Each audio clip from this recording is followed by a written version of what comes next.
Elvin David Kupi Vanui Ho Hindi Nin Leng Jesu Christa Ape Albi Zandam Noya Ho Hin Punau Sensu Nang Le Kaya Din Ahu Elvin David Kupi Vanui Ho Hindi Nin Leng Jesu Christa Ape Albi Zandam Noya Ho Hin Punau Sensu Nang Le Kaya Din Ahu Christmas Day, dahin boy, kanui gazo dia lempini hin, ai hai sele, litsi ute, hatsang pakita in. Solang asu kimden pakai alimu ve sana bego malcoin. Minui nung kya ngui sing ken zong ali mo ve ai hon zong lim si ude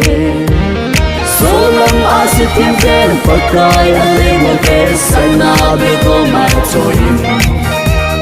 Minui nung kya ngui sing ken zong ali mo ve ai hon zong lim si ude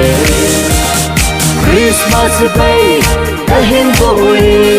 kanoi gazo dia lempini hin ai hai sele litsi ute hatsang pakita in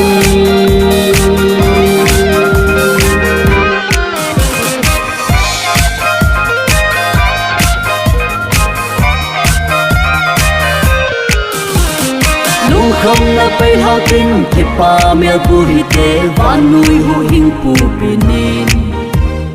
Ingai dam tu hite kipala sao hite Emmanuel leng pini hin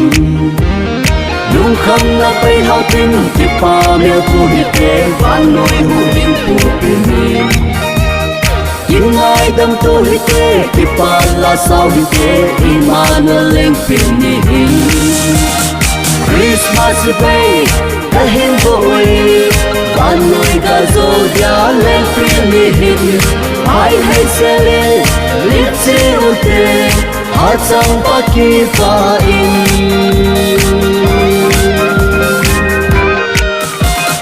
Christmas Day dahin boy kanui gazo dia lempini hin ai hai sele litsi ute hatsang pakita